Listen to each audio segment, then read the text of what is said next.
Jarkiholi silent ನಡೆ ಕುತೂಹಲ, ಸಂಚಲನ ಸೃಷ್ಟಿಸಿದ ಹೈಕಮಾಂಡ್ ರಹಸ್ಯ ಭೇಟಿ. ಏನಾಗ್ತಿದೆ ಕಾಂಗ್ರೆಸ್ನಲ್ಲಿ?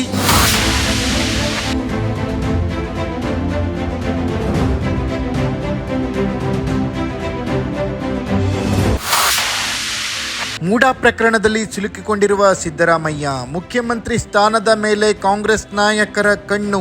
ಸತೀಶ್ ಜಾರಕಿಹೊಳಿ ದೆಹಲಿ ಪ್ರವಾಸದ ಸೀಕ್ರೆಟ್ ಏನು? ಮುಖ್ಯಮಂತ್ರಿ ಸಿದ್ದರಾಮಯ್ಯ ಮೂಡಾ ಪ್ರಕರಣದಲ್ಲಿ ಸಿಲುಕಿಕೊಂಡಿದ್ದಾರೆ. ಕಾನೂನು ಹೋರಾಟ ಎದುರಿಸುತ್ತಿರುವ ಸಿದ್ದರಾಮಯ್ಯರ ಸಿಎಂ ಸ್ಥಾನದ ಮೇಲೆ ಕಾಂಗ್ರೆಸ್ ನಾಯಕರ ಕಣ್ಣು ಬಿದ್ದಂತಿದೆ.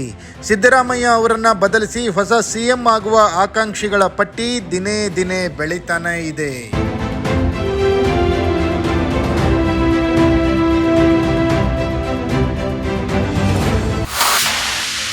ಮೊನ್ನೆಯಷ್ಟೇ ಮಾತನಾಡಿದ್ದ ಹಿರಿಯ ನಾಯಕ ಆರ್.ವಿ. ದೇಶಪಾಂಡೆ, ನಾನು ಸಚಿವ ಆಗಿ ದಣಿದಿದ್ದೀನಿ, ಮುಂದೆ ಮುಖ್ಯಮಂತ್ರಿ ಆಗಬೇಕು ಎನ್ನುವ ಆಸೆಯನ್ನ ಬಿಚ್ಚಿಟ್ಟಿದ್ರು. ಲೈಫ್ನಲ್ಲಿ ಎಲ್ರಿಗೂ ಮಹತ್ವಾಕಾಂಕ್ಷೆಗಳು ಇದ್ದೇ ಇರ್ತವೆ. ನಾನು ಸಿಎಂ ಆಗಬೇಕು ಎಂಬ ಆಸೆ ಆಗಿದೆ ಎಂದಿದ್ರು. ಅವರ ಹೇಳಿಕೆ ಬೆನ್ನಲ್ಲೇ ರಾಜ್ಯದಲ್ಲಿ ಮುಖ್ಯಮಂತ್ರಿ ಬದಲಾವಣೆ ವಿಚಾರದ ಚರ್ಚೆ ಮುನ್ನೆಲೆಗೆ ಬಂದಿದೆ. ಇದರ ಜೊತೆಗೆ ಲೋಕೋಪಯೋಗಿ ಸಚಿವ ಸತೀಶ್ ಜಾರಕಿಹೊಳಿ ಸದ್ದಿಲ್ಲದೆ ದೆಹಲಿಗೆ ಹೋಗಿ ಬಂದಿರೋದು ಕೂಡ ಕಾಂಗ್ರೆಸ್ನಲ್ಲಿ ಸಂಚಲನ ಮೂಡಿಸಿದೆ. ಮಾಹಿತಿಗಳ ಪ್ರಕಾರ 2 ದಿನಗಳ ಹಿಂದೆ ಜಾರಕಿಹೊಳಿ ದೆಹಲಿಗೆ ಹೋಗಿ ಬಂದಿದ್ದಾರೆ. ಕಾಂಗ್ರೆಸ್ ಹೈಕಮಾಂಡ್ ಜೊತೆ ರಾಹುಲ್ ಗಾಂಧಿಯನ್ನ ಭೇಟಿಯಾಗಿ ಬಂದಿದ್ದಾರೆ. ಈ ಬೆನ್ನಲ್ಲೇ ದೆಹಲಿ ವರಿಷ್ಠರ ಭೇಟಿ ನೀಡಿರುವ ವಿಚಾರ ಭಾರಿ ಕುತೂಹಲ ಮೂಡಿಸಿದೆ. ದಡ್ದಿದೆ, ಆದ್ರೆ ಈಗ ಮುಖ್ಯಮಂತ್ರಿ ಆಗಬೇಕು.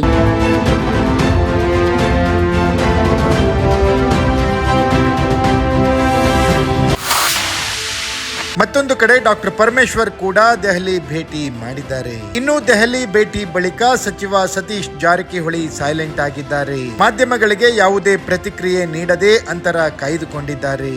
ಇತ್ತೀಚೆಗೆ ಪರಮೇಶ್ವರ್ ಜೊತೆ ರಹಸ್ಯ ಭೇಟಿ ಮಾಡಿದ್ದರು. ಊಟದ ನೆಪದಲ್ಲಿ ತಮ್ಮ ಸರ್ಕಾರಿ ನಿವಾಸದಲ್ಲಿ ರಹಸ್ಯ ಸಮಾಲೋಚನೆ ನಡೆಸಿದರು ಸತೀಶ್ ಜಾರಕಿಹೊಳಿ. ಇದರ ಬೆನ್ನಲ್ಲೇ ದಿಢೀರ್ ಭೇಟಿಗೆ ತೆರಳಿದ್ದರು. ಸತೀಶ್ ಜಾರಕಿಹೊಳಿ ಪರಮೇಶ್ವರ್ ರಿಂದ ದೆಹಲಿ ವರಿಷ್ಠರ ಭೇಟಿ ವಿಚಾರಕ್ಕೆ ಪ್ರತಿಕ್ರಿಯೆ ನೀಡಿರುವ ಗೃಹ ಸಚಿವ ಪರಮೇಶ್ವರ್, ಸಿಎಂ ರೇಸ್ ಏನೂ ಇಲ್ಲ, ನಾನೇನಕ್ಕೂ ಭೇಟಿ ಮಾಡ್ತೀನಿ, ಅವರೇನಕ್ಕೋ ಭೇಟಿ ಮಾಡ್ತಾರೆ. ದೆಹಲಿಗೆ ಹೋದ್ರೆ ಹೈಕಮಾಂಡ್ ಭೇಟಿ ಮಾಡೋದು ಸಂಪ್ರದಾಯ, ಹಾಗಾಗಿ ಅವರು ಹೋಗಿ ಭೇಟಿ ಮಾಡಿರ್ತಾರೆ. ಎಲ್ಲದಕ್ಕೂ ರಾಜಕೀಯ ಬಣ್ಣ ಹಾಕೋದು ಬೇಡ ಎಂದಿದ್ದಾರೆ.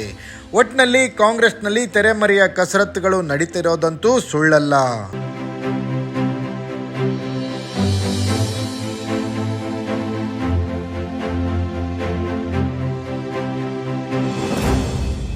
Bureau report, focus Karnataka.